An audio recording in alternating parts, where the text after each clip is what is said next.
Adventures, and you're listening to Show X Live with Ken in a student accommodation all the way in Scotland, and Wade in his white windowless van? Uh-oh, I better get out of here. Enjoy the show!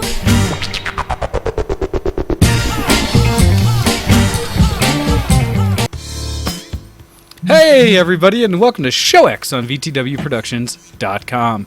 You're listening live at 2 p.m. Eastern, 2:10 Eastern, 7:10 GMT, on Sunday, the 5th of June, 2016.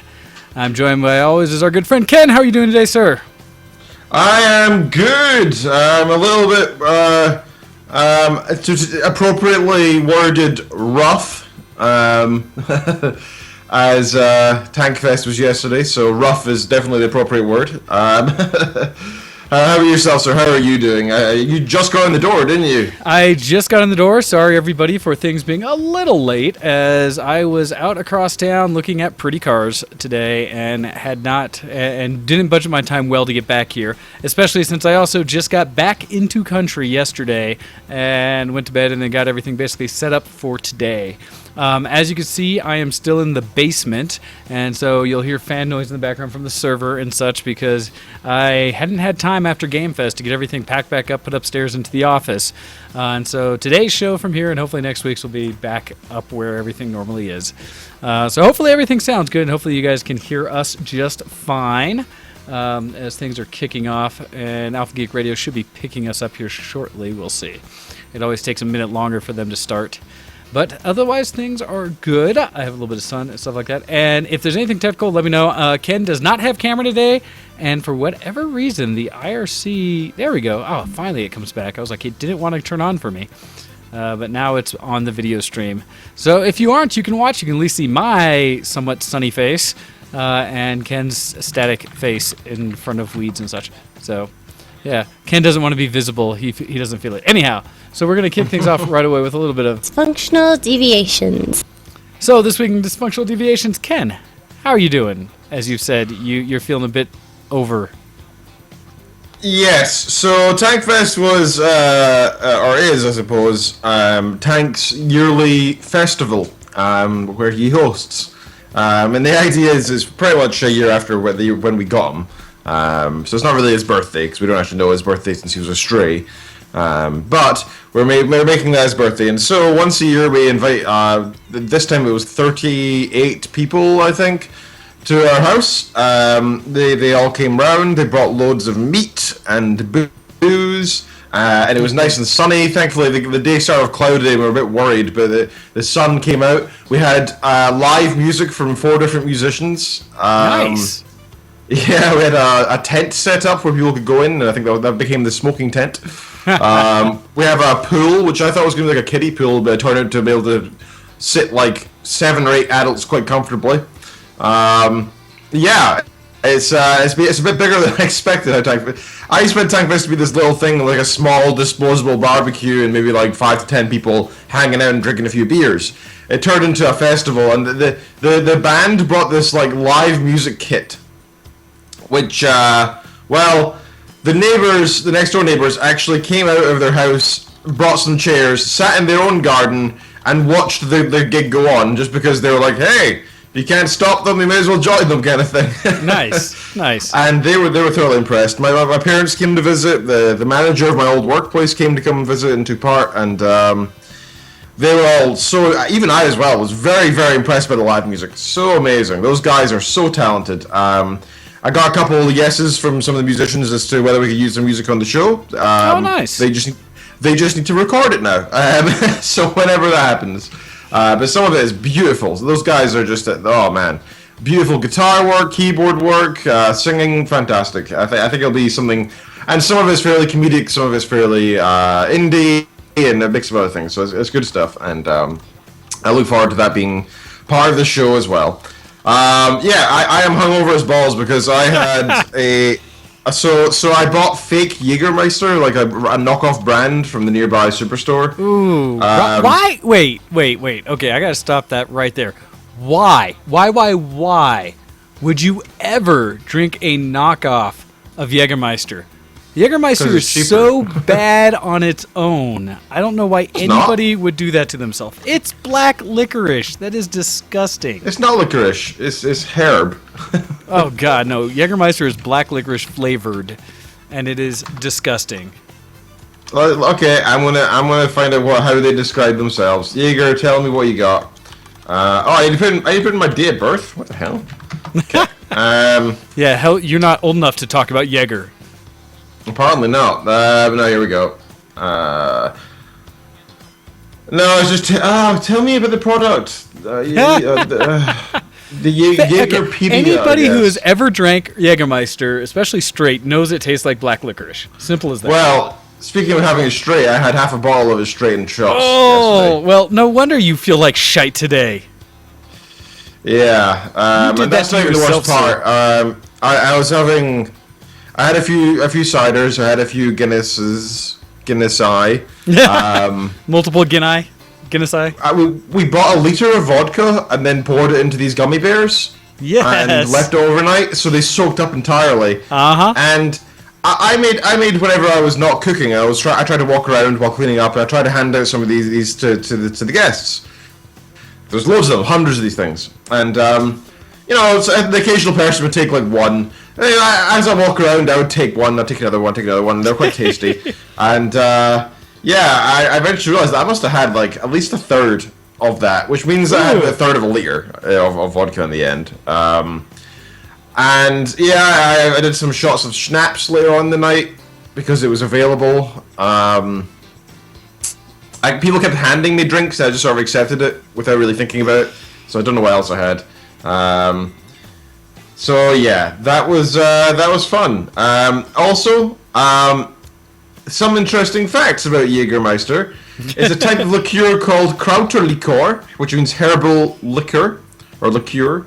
It is akin to other European liqueurs such as Gameldans from Denmark and Beerenberg from the Netherlands, and Unicum from Hungary, which sounds like a unicorn had a good time. Oh, that stuff is terrible.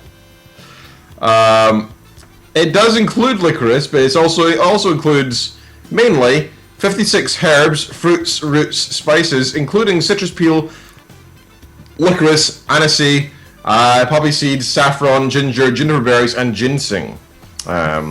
So yeah. And contrary to rumor, Jägermeister does not contain deer or elk blood. Okay, that I'd never heard before. That rumor, Yeah. So that's new. Saw a bunch of old friends, which was nice. Like I said, the guy I knew from HP, one of my good buddies from there, came round and dropped by for a few hours. He wasn't drinking since he was driving, but he was the guy that really got me into coffee, so I made him a couple nice coffees, which he enjoyed. I watched some random girls make out. That happened. Nice. Lots of dancing around. The live band, yeah, they were so good. All the neighbors nearby were fine with it, had no complaints. However, one of the guests was walking like a couple streets away and heard some of the parents squabbling over a fence, saying, "Oh, who do they think they are? We've got children to worry about." It was like 3 p.m. on a Saturday, and you were like 2 minutes away from my house. It was you weren't next door. You were like a couple streets over. I mean, yes, you could probably hear it, but it's not as if it was like deafening, unlike my neighbors. But we did make a point of inviting all of our neighbors across so that they at least knew. They were aware of it, so yeah. Yes. Yeah, exactly. And even when the ones didn't attend, if I saw them across the fence, I went over and offered them some sausages or some Chinese pork steaks and whatever else we had in the barbecue. Still got so much meat left over. I am going to be on a meat diet for the next couple of days, which I'm not complaining about. Oh, that's always the best thing is leftovers from a big party. Oh yeah, I got loads of booze left over as well, and even more mixers. We've got like 10 liters of Coke, like 12 liters of lemonade. It's ridiculous. And yeah, I like that sick barbecue meat. Other than that, I think that's all the Tankfest. We still got the tent. We spent this morning cleaning up, but we have the tent still up in the back garden because Kitten Features likes to go up there and hang out, and it's just like filled with cushions and blankets, and it's like a comfy little getaway, I guess. So her and her friends like to go up there. So that's cool. And most of the decorations are done. We've cleaned the house already today, even though that was getting increasingly difficult throughout the day. The more hungover, like right now, I am not good. I am not great. I was very tempted to have a Guinness to help myself get through the show, but I've learned that will make it even worse for me tomorrow, even if I just have one today. So I'm just going to get through this today. Yeah. So that's been, I know it's been a couple of weeks, so that's the other thing I should probably mention is I apologize for the lack of my attendance the past couple of weeks. I have good reasons. I can't remember them all, but I do have good reasons. Last week the show wasn't on. And that was a lot of it was my fault because I ran into server issues, and I apologize for everyone for the 24/7 server being down for a length of time, as well as me trying to figure things out remotely. Dude, these things happen. The fact is that you managed to solve it, and that is fan-dabby-dozy. Well, we'll see. Hopefully it continues. I found a few little niche issues, one of which was that it looked like Windows might have been updated, and in doing so, I don't know if it reset the firewall settings or something, but all of a sudden I had to reapprove everything, as well as my computer was set, the server was set to go to standby after 30 minutes. I was like, no, what? You stay on all the time. So I don't know how those got changed, but I had to repair those. And then I also found out that I couldn't remotely into it because my router setup was a little different since I had to upgrade and change to the new router, that it wasn't at the right IP for all the firewall settings to work through it properly. So hopefully that is taken care of. And we shall see. Probably have you check that before we run off today, see if you can get into things from remote.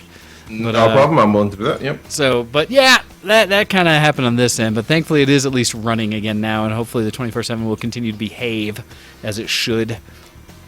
Hopefully being the key word. And, no, that's fantastic, dude. Again, thanks for sorting that. I know it's a pain to do all that, so thank you very much for your IT management and support on all these issues. And also apologies for 2 weeks ago, folks, for me not being here. But like I said, I was I was actually hanging out with Kitten because I was about to leave for several days, and I didn't think it was fair for me to go off onto the show and then just go to bed and just leave her alone downstairs while I just ignore her, having fun with my friends in the office. So what? I know. So I'm here now, and I don't see any more reasons for me not to be here for a long time. I think, to be fair, I don't think I'd missed a show for several months since this little past two shows. So could be worse. Anyway, sir, how has your week in non-geek been? Thankfully, I've only got Tankfest to talk about, really, which is fine because we started a little bit late. So, sir, how have you been? Been good. For those who followed on Friday, was it, or Saturday I sent it? Friday, I think. I don't know when I did this. I just got back last night from Canada, from my trip up to Anime North and to spend a week with Copy, and had a great time doing so. People might have seen our little impromptu show that we threw on the other night. And as Copy is saying in IRC now, sad because I'm gone. But had a great time. We had a lovely visit. Got to play all tourist over the whole Niagara region of Canada with her mom and Copy, which was really awesome, actually. It was nice. It was very relaxing, kind of hang out and walk around town and kind of see the sights in the area. Really pretty up there. Although I will tell you, some humidity like nothing I am used to being from Colorado, which is basically a desert. And so... You know, major difference in coming back here where it's like, oh, I can breathe again and I'm not sweating just walking out the door. Because I thought I had packed for the trip fairly well in that I had a selection of light shirts and shorts, you know, a couple pairs, but then some jeans and basically T-shirts throughout. Nothing too major. Most days, it felt way too warm to walk around in a pair of jeans and a T-shirt. Really? Yeah. Well, so for your reference, and Copy can put it in language that makes sense, it was humid and what was it, 30, like, it was started in the 30s up to like 35 or something like that. What, Celsius? Yeah. No way, that's roasting. Oh my god. Yeah, it was up in the... I think the highest we ever had in Scotland was 35 like 40 years ago. So yeah, no, it was warm, and as I talked about with like the convention, it started out where it was the least heat but the most humidity, and then throughout the weekend got more and more humid. or less humid but hotter as it went. So it was just kind of, I don't know, a mess of it. But it was a lot of fun being out there regardless. Just had to take lots of indoor and air conditioning breaks as we went through. I had to drink lots of bagged milk, stuff like that. Yes, that's for every single time you used bagged milk, you Snapchat me. Yeah, threw a lot of Snapchats out there for anybody who follows me. Doc did on Snapchat and saw some of those things in my adventures. As well as got to see like Niagara Falls, which is very impressive. And although it's weird because standing on top of the falls and looking down it, it doesn't look nearly as big, but when you see a boat down at the bottom of the water going in with all these little wee people in their little ponchos all up on the deck, you realize, wow, these are some big falls. And you can just see like the water just gushing over the edge of it, which is really, really neat. Got some cool video of that, some good pictures. Hopefully I'll get a whole bunch of my pictures here done and put together, so we'll see if that ends up correctly. But, you know, I basically had talked a lot about the convention and Canada the other day when Copy and I were talking, and so when we did our little show. So for anybody who wants to see more on that, go check the YouTube. I don't know if I'll have a good actual archive for it on the audio, so it's probably only going to be on video that you see that one. We shall see. But, yep, so that was my main thing I was doing. Other than that, as I was rushing the door, like I said, got back from the car show, the Concours d'Elegance, which is this massive, way too many very, very expensive cars that are out there that I like to see each year. And it always sneaks up on me. Did again this day. Would have had a little more time there, except that I invited Fork to come down and go to it as well because she has accompanied me to a concert this evening, as we're going to go see The Cure tonight. Yeah, so on Facebook, I saw you had a spare ticket or something. Well, I did, and then Fork said she was able to come down for it. I wasn't sure initially. She's who I normally default go to everything with, but in this time because she had just been doing some moving, some other things changing around in her life, she wasn't sure if she's going to be able to make it.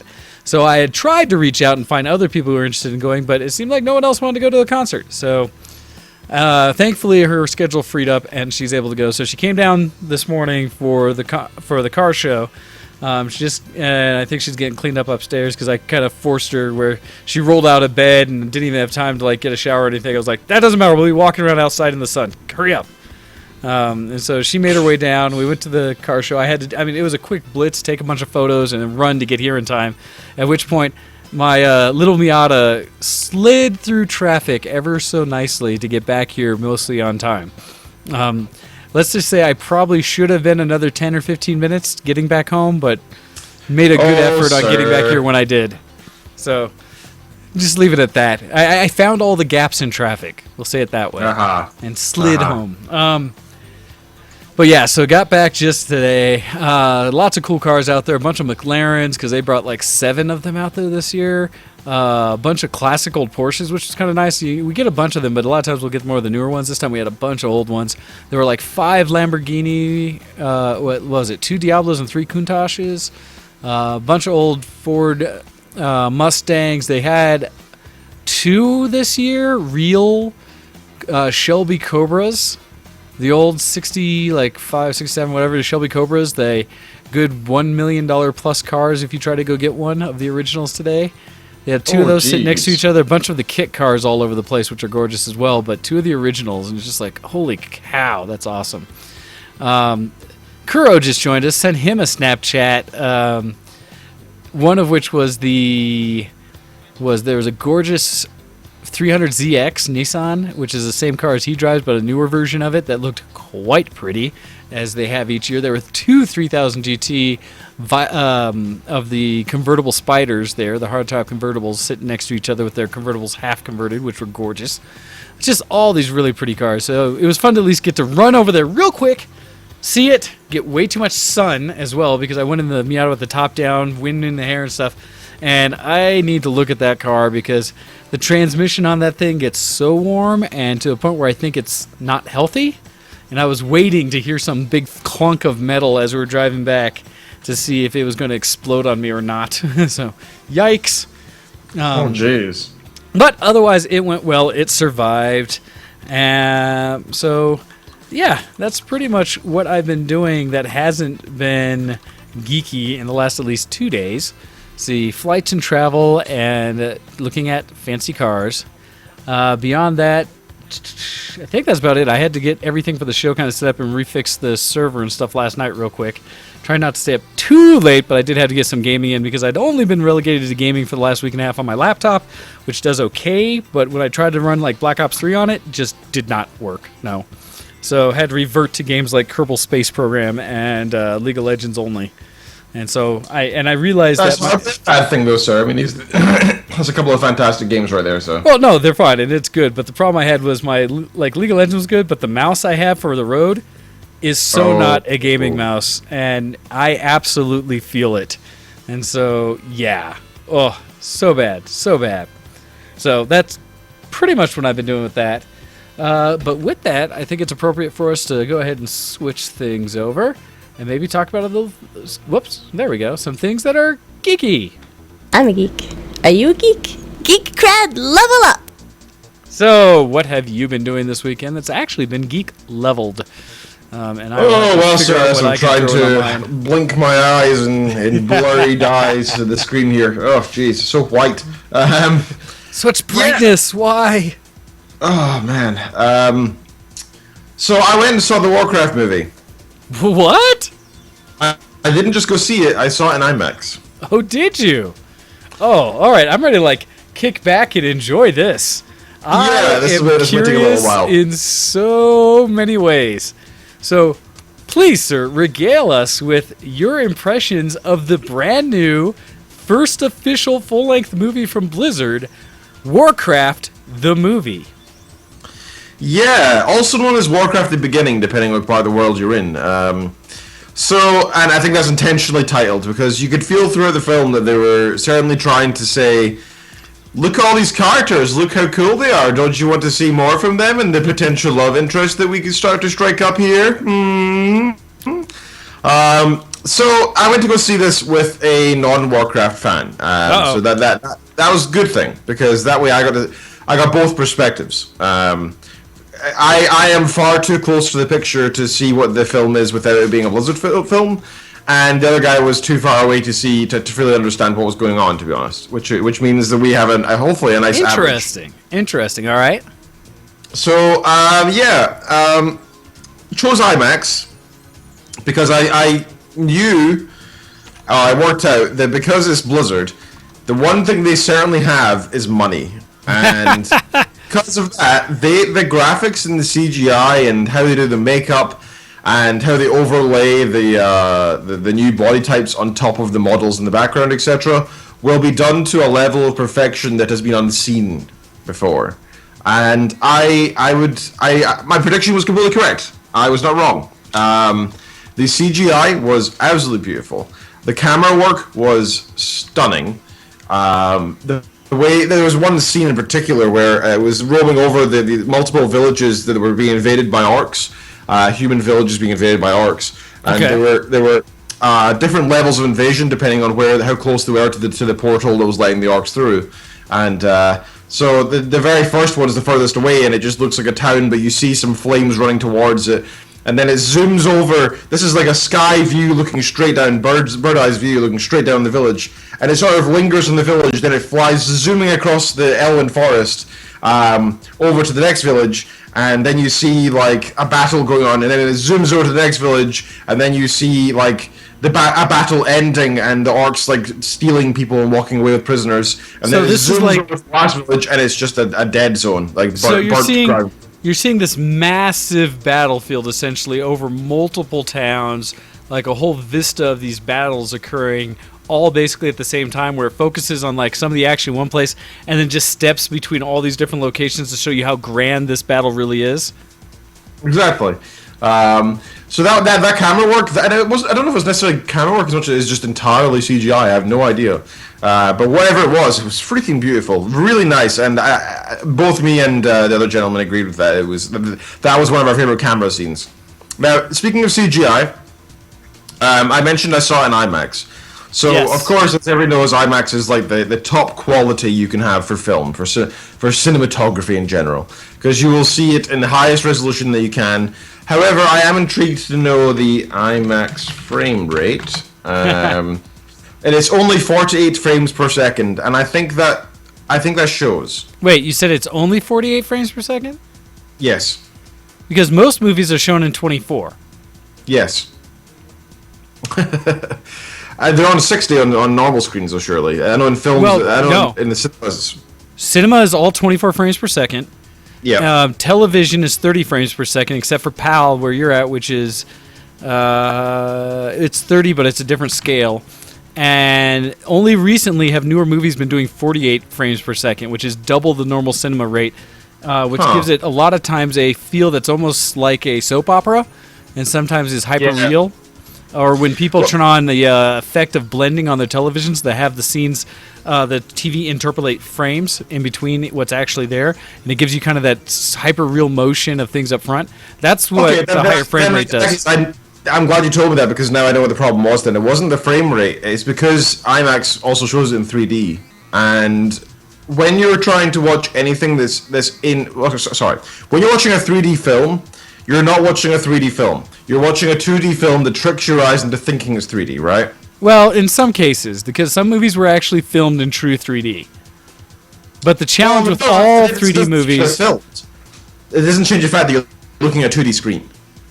Yeah, you're using a 2D screen with a filter that make your eyes see depth. So it's effectively just making use of how our eyes work and tricking them by making them think that they're seeing 3D.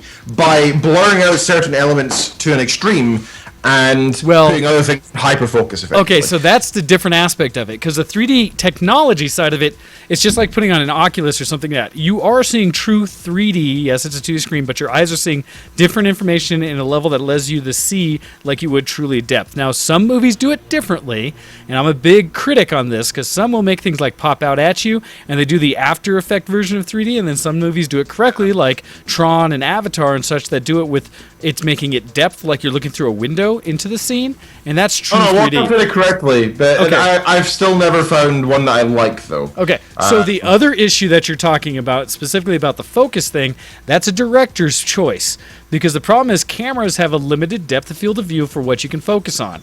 And the problem with a 3D movie, in a lot of cases, my friend Sir Spencer makes this comment all the time for him on 3D, why he hates it, is that he sees the scene in the depth, and there's things that'll catch his eye that aren't necessarily what the director focused on and wants you to look at. And so he'll want to look deeper into the scene at something, but it'll be blurry because the cameras were actually focused on something else in the scene, usually the person acting the scene, such like that. And so the problem is when you're looking at a three-dimensional actual scene, and you yourself want to look at something else that's not in focus, it really is jarring to the eyes. And so that's what you're experiencing when you see things that are not in focus, but you look at them in the scene. Well, regardless, I have seen several films which are all of different directors, different... every 3D experience in my lifetime, or over the last 6 years, more importantly, I should say. I've still never found one that maybe it's something to do with my eyes, I don't know, but I've never found one that can lead my eyes of where to look correctly every single time. I always find that it looks clunky, weird, iffy, and I just don't know where to look, or it just... I don't focus quickly enough on the correct thing, and so it looks very blurry to me. The whole scene. And that I certainly experienced that with the Warcraft movie, but not throughout the whole thing, only the battle scenes, which, to be fair, were about 40 to 50% of all scenes were battle scenes, of course. Was it done well? Yes. Would I want to go see it again? Yes. But would I, for those reasons, anyway, but would I want to see it in 2D or 3D? I'd probably say 2D this time. I only saw it in 3D because I thought, hey, who else is going to do it better than somebody that's got the infinite budget in reality? It was $128 million they put into it, but still, it was a very high budget. And so aside from good context, from the 3D aspect of it, one of the challenges was in the trailer. Someone like myself, when I saw the trailer for the Warcraft movie, I was very concerned because there were some scenes I thought that looked gorgeous, primarily the orcs and all those, and basically all the green screen stuff.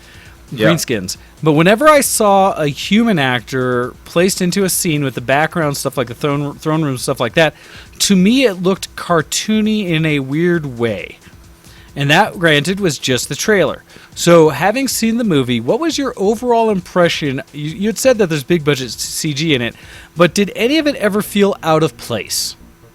So I would say that The graphics were certainly cartoony in the sense that they were reminiscent of the games. Okay. I would not say that they were cartoony in a way that was unwatchable or anything like that. The armor was like overly blue, and it was definitely overly red or whatever else, overly saturated. But I think that was just because in this universe they are, and I liked that. That wasn't a bad thing. That wasn't a mistake on the director's part. That seems like an intentional and correct thing to do. Like you said, more of a throwback to the actual game, the original. Well, it was more a feature than a bug, but yeah. I actually really liked that about it. It made it feel more like Warcraft. I mean, I can see the Stormwind soldiers that you see walking around Stormwind all the time in the game, and they looked like that. Okay. They looked like they had a bright blue emblem everywhere, as they should have, because they do everywhere else in the Warcraft universe. So why not in the films? I'd be disappointed if they made it grittier than it should have been, to be honest. Okay. Okay, so that's the graphic side of it. I was thoroughly impressed. Back to the makeup and stuff, actually. As you said with the trailers, throughout the whole film, the way they did the orcs, oh my god. Avatar, you ain't got nothing on the Warcraft movie in terms of makeup and realism of the oh my god, it's just beautiful. Okay. Absolutely gorgeous. All of those, the spell effects, the magic effects, and that sort of stuff, great, 10 out of 10, no problem. No problems whatsoever. Be it using the flame or the fel or the arcane, it looked amazing. Be it warlock or mage, it looked fantastic. I can't fault them at all for that. How about the world itself, like the actual backdrops of the world? Because those are some of the other scenes you see where you see like the griffin being ridden from way up above over the city and stuff like that. And so, well, two questions on that. The overall quality of just how the backgrounds looked, and how well did it compare to what you expected to see based on the game? That's what I wanted to touch on more. But in generally speaking, it was awesome because of the griffins, you got to see the world below frequently, and that's nice because you recognize a lot of it, right? And I gotta say, any Warcraft player out there, you will get the I know that place. I've been there. I've walked in there. I've been there.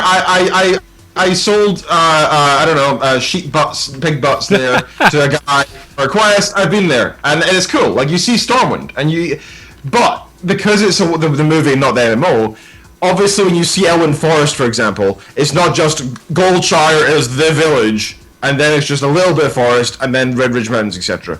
It's more of a case of a sprawling, huge, massive forest. Goldshire's in there, and it's mentioned. However, there's these hundreds of other villages, etc. And same with Stormwind. It's not just, each of these, the Trade District and the Mage District, and then there's these tiny little sections, or the Magic Quarters, whatever they're called. There's a huge sprawling city. However, there are elements that you recognize as well within it.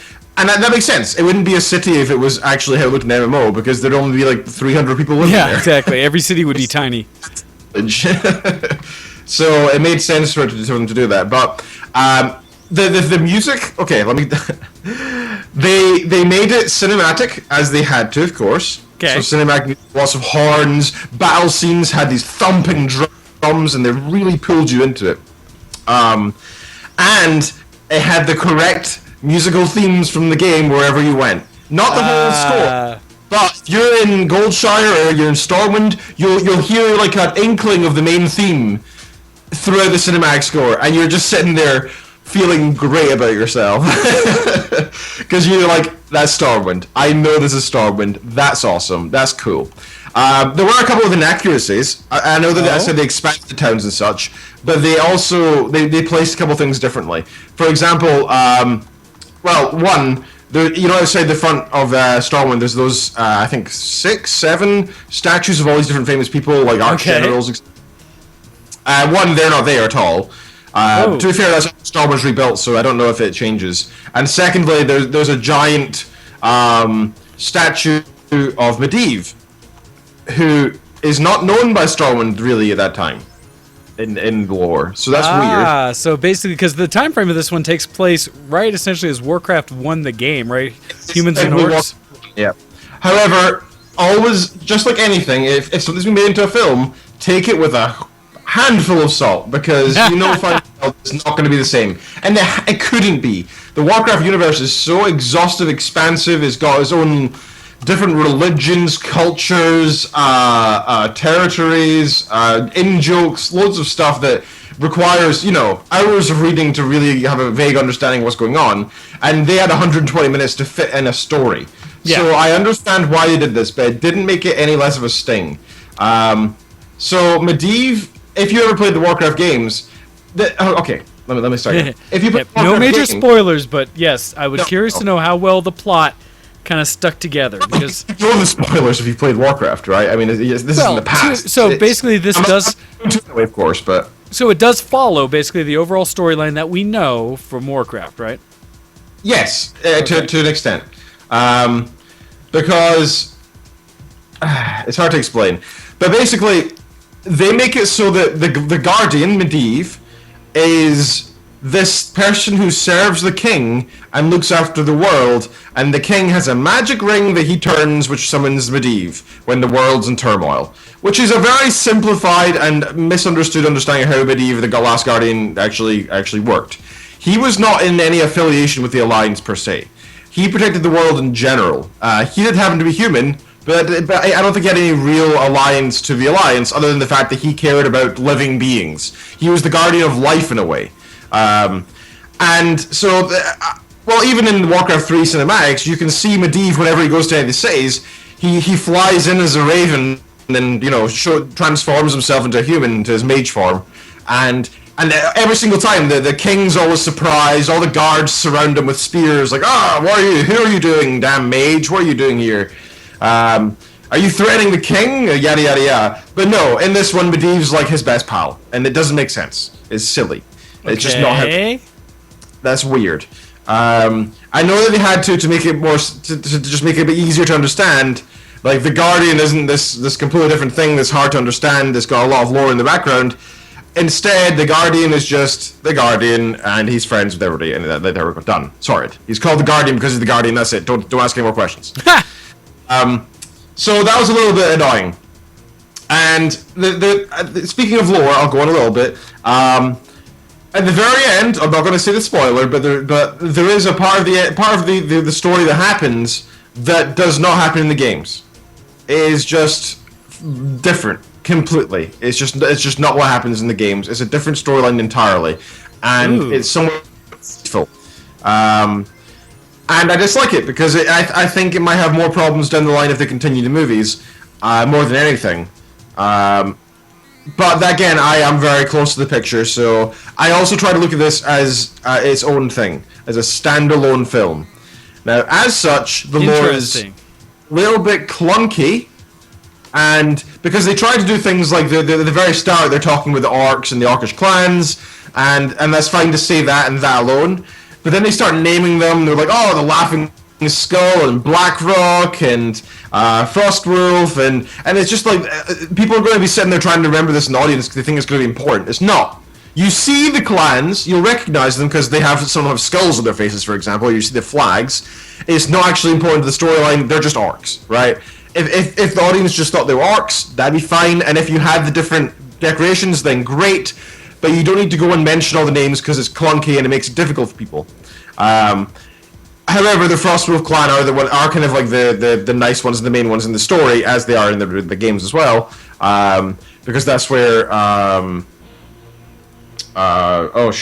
Juratar? No. That's the name of the place. What's his name? Oh, I am not going to know the names at all. Juratar. I'll find it. But anyway, Juratar was a dude, and Doomhammer, both in the Frostwolf clan, and that's fairly important. But again, if they just said orcs, it'd be easier for everybody to understand. They did that a few times, where they keep giving these things that were no longer just hints to the main people who play, like the backdrop has the different characters or different flags. Instead, they would actually explicitly say it, and I think that confused the audience. For example, the one time they did it great was, there was this meeting where they were talking to the whole alliance of dwarves, gnomes, night elves, and humans were all together, and it was accurate because this is what happened in the lore. The humans were asking the Alliance for help. We need to come together and defend this world or we'll fail. And the other races were like, shut up, we need to look after our own stuff. How dare you? And that's accurate. And they don't really go into any more depth with that because they don't need to. the fact all you need to do is say is, look, there's these other races in the world that you might get told about later, but right now you just need to know that they exist, and that's it. And you see the night elves, and I gotta say, they looked awesome. They had glowing, bright eyes, and they looked like elves. It was cool. The dwarves were also done fantastically. They didn't just look like people who are disabled in real life. They actually looked like dwarves in lore, right? It was accurate. And you see Ironforge at the start, by the way. Beautiful. Beautifully done. The huge forge in the middle. Okay, that's the lore. So let me try and tie all together. So I've mentioned the music, I mentioned the graphics. How about the characters and the acting? I would say that the people that they got involved, there was not many famous people in the film, but at least nobody I really recognized. They all seem to be kind of new in their career. However, they did a fine job acting, every single one of them. There was no crappy acting at all. Okay. Whether the people were right for the film in general, there was a couple where I was like, so Khadgar's in the film, and at the time he's a young apprentice who has left the Kirin Tor and has gone off to just, I don't know, learn magic on his own because he disagreed with the Kirin Tor, just like in the lore, and that's fine. However, I don't know if you remember in the last expansion, because I don't think you played the last expansion, but Khadgar runs you through, after the Dark Portal, runs you through, and he's dropping meteors in the enemies, and he's cataclysmic stuff with the flick of a hand, because he is an archmage, and he is incredibly powerful, possibly one of the most powerful mages of all time. And I understand he has to start from somewhere, but surely he has something of an inkling of the same mind. I'm not saying the same power, but of the same character, in the sense that he's got some resolve, some confidence. In this, he's sort of like a bumbling idiot who likes to read, and it's a bit stupid because that's not what characters like. Yeah, and I didn't really like that. The actor was great at what he did, but what he did wasn't really what I think was appropriate. Hopefully, in the future, he'll be grown up in the next film. We'll see. Other characters were all fantastic, really interesting. Even the orcs played themselves perfectly. Just beautiful stuff. So, yeah, let me now I'll try and tie it together. I think that's everything. Overall, with somebody who had not played Warcraft but seen the film, and myself who put far too much time in Warcraft and I've seen the film, he gave it a 5 or 6 out of 10, saying it's it looks good, the story's clunky, it's a bit tough to follow at times, but it's an alright film to see, but I wouldn't go out your way to see it, kind of thing. Maybe wait until it's available for download. My opinion is, if you're a Warcraft player, I recommend you go see it. Yeah. I personally give it 8 out of 10, and the only reason I took it down is almost a personal problem with the fact they changed the storyline. Even though they had to, and I hate myself for it because I am always of the opinion that you should always take the movie as a separate entity from the original media. I just can't. I can't. It's still Warcraft. It's still gonna have. I just wish it had the same lore. And if it did, I would give it 10, and I'd throw my money at it again and I'd go see it again. Well, that's the thing, though. This isn't a standalone. This isn't separate, because the whole point of this is it ties into everything else they've done with Warcraft, with the games, the movies. The movie's now part of this whole piece of all the games coming out, and they talk about it, like you said, like there's going to be more. They're leading you to want more to continue down the path. So it's not truly standalone, because the whole point is they're counting on you to be a fan of Warcraft to come and watch and enjoy this, right? Like you said, a person who had no idea what was going on wasn't nearly as taken with the movie as you were. True. And so they really are trying to pander to the fanboys more than they are the average person. Yes, but they still need to have both, because they won't make money if they just use the Warcraft. No, they have to. If they're smart, they're going to be able to cater to both. But that's where I'm saying that it's kind of like the comic book thing, right? Where we are so happy with Marvel, with what Disney's done, because they're keeping things very close to the actual characters and storylines. They're switching things up to blend them all together, but man, if they're not keeping some of the backstories and things accurate, or so close that it's like, yep, I get that, that's what I remember. And that's what we appreciate, because we as geeks do like having the source material. I agree. So, would I recommend it? Yes, definitely. Would I go see it again? Maybe. If it was going cheap or for free, I probably would. But in general, would I recommend it to anybody out there? If you're going to go to the cinema, then it might be worth a watch if you're just in the mood for a film. But if you're not a Warcraft fan, I wouldn't go out of the way. If you are, you will. If you love Warcraft like I do, You will definitely enjoy it, at least because it's just Warcraft. And that's kind of what I expected to happen, to be honest. I expected myself to enjoy it just because it's Warcraft. And the fact that there was lots of good things about it is a big pleasure. I was very afraid it was going to be the next Avatar, Last Airbender film. But no, I would say it's still enjoyable. However, the ratings online... Actually, let me see if they changed since the first 2 days of release. Warcraft film rating. 7.9 out of 10 on IMDb, which is the highest one here. But that's almost 8 out of 10, that's about 80%. It's got 30% on Rotten Tomatoes, so 3 out of 10, and 30% on Metacritic. Huh. Let me go into Rotten Tomatoes a bit further, because that'll be... Okay, so 94% of people say they want to see it. The average rating is 4.2 out of 10. There's only 42 reviews, mind you. But they say that the tomato meter is 19%.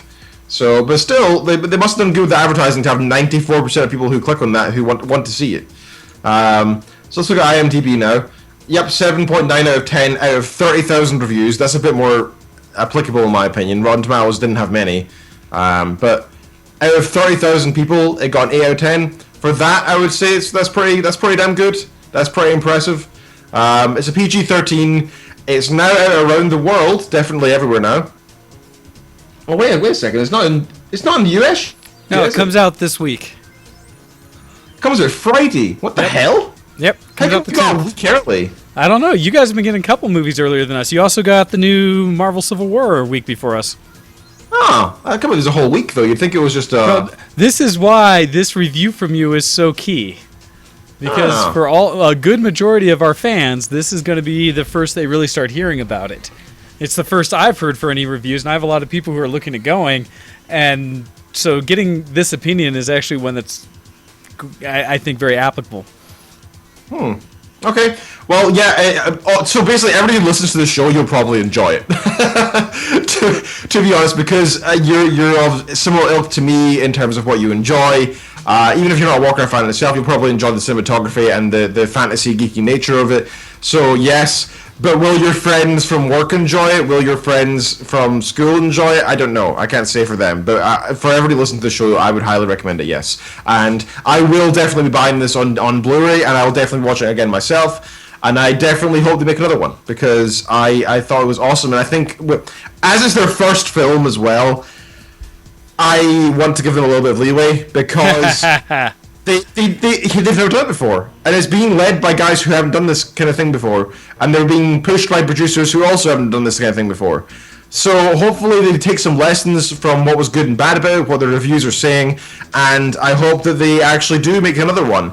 I hope they don't just see this as an attempt to get people to play World of Warcraft, and it failed in that regard. I don't know if it has, but I assume it has. And then therefore the film's a failure. I hope they see it as, it cost this much, how much we made from it. Speaking of which, I want to look at how much they've made from it. Warcraft. Remember, it's really only opened up for you guys so far. Yeah. Okay, so it cost $160 million to make. Which actually isn't that expensive compared to a lot of movies. It's kind of not crazy. It's halfway to all the superhero movies. Yeah. So the Warcraft revenue, it's just showing World of Warcraft now. Warcraft film revenue. International box office is $16.3 million, which is pretty damn low. Yeah, well, but it has not opened around the world yet. Again, it's only opened in limited markets so far, so you really can't count that number until next weekend. Although it is number one in the foreign box office in 19 of them, so that's quite high up. Well, I mean, it goes into the, it's on my list of I'm curious, and I will probably see it in theater because it looks like a spectacle movie, something to be seen. I have question as to whether I will truly enjoy or appreciate it, because while I played WoW, I'm not, all in love with Blizz. In fact, I'm kind of a Blizzard hater more than fanboy. And so I don't know if I'll enjoy it or not. I know there are people that cannot wait, and I keep seeing them on my feeds. And something tells me, I almost think I should probably try to find a group to go with of people that actually are still big fanboys, because I might like it better if I'm around people who like it. I don't know. Yep. We'll see. but I am curious. So I mean, it's on my I'd list, love and to hear your actually hearing opinions on it. it. So I wouldn't be surprised if it was already on Pirate Bay. Not saying people should do that, but it's just kind of a sad thing in our society. Since this has come out a week earlier here, I imagine it's already up there somewhere, which is kind of sad. Well, you say that, but normally Pirate Bay, it doesn't really hit until the Blu-ray hits, essentially. Well, that's not true. I know Zootopia's up there, and Blu-ray's definitely not out for that yet. Well, so some it does, right? It does for some. But they're all cams. So when you say this, it does look it's like... up right now in 1080p on Zootopia. Well, Zootopia, yes, but I looked, and it does look like the Warcraft movie is available out there via nefarious sites. But it does look like it's all cam rips, so somebody went in to... And a lot of these look like Russian ones and stuff like that, and essentially ripped it off via cam. So they're usually terrible, not worth seeing, especially for a movie like this that's going to have such spectacle anyway. Oh, definitely not. And plus, I know it's Blizzard, right? And they're the money hoarding people that they are. But they've put a lot of effort and work and money, and there's a lot of people involved in this who are not the executives who get paid based on the revenue. So I do recommend that you go and see it if you actually pay for it, of course, as I always do. If you want to get some, save some money, go to a matinee, something like that. But it sounds like it's a movie at least worth checking out. So yes. Good to know, good to hear. All right, with that, what I think it's time, we need to take a break. Now you can come back and fill us in on what you've been doing that hasn't been the Warcraft movie. I very much appreciate your preview for us, review for you, to give people an idea of whether they may or may not want to go watch the new Warcraft movie. So thank you for that. We're going to take a break. Going to listen to, because you're talking Warcraft, we're going to listen to a Brew Guy song that is something along the lines. Hopefully not one of the ones that'll get YouTube to automatically flag us, but we'll see. Let alone since I played some of the video of the trailers in the back while you were talking about it, so we'll see. Whether you can watch this episode again in the future or not, we won't know. But anyhow, we're going to take a break. We'll be back right after this with some more Geek Cred as I continue. We'll talk about the games you've been playing and what little bits I've been doing, and then we'll talk some news. So with that, you're listening to ShowX on VTWProductions.com, and we'll be back right after this. Send in your emails to showx at vtwproductions.com. Hey everybody, you got your disco shoes on? Man, I hope not. Oh well, here we go!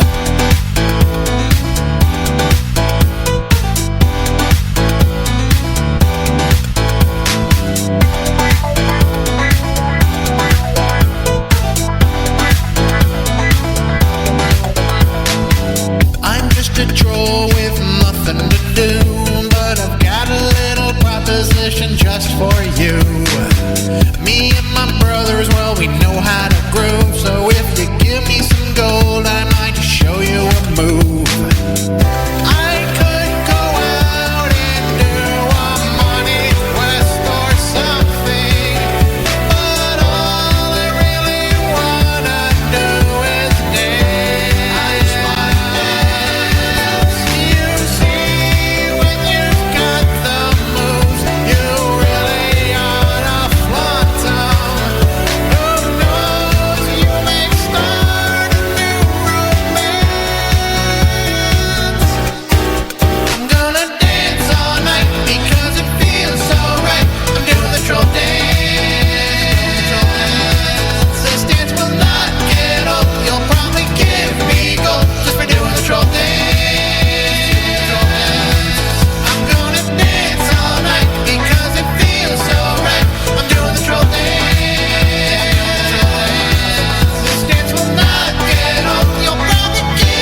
to Show X on btwproductions.com.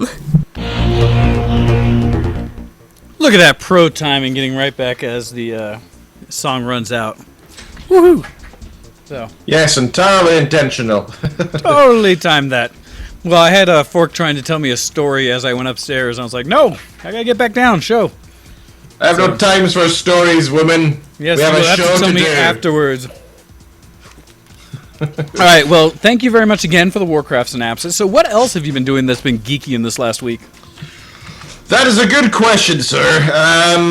Well, I've been so you know how me and Hando and me and Kuro a little bit have been playing the Forrest. Yes. Well, I love that game, and it's fantastic, and it's a great great builder survival game.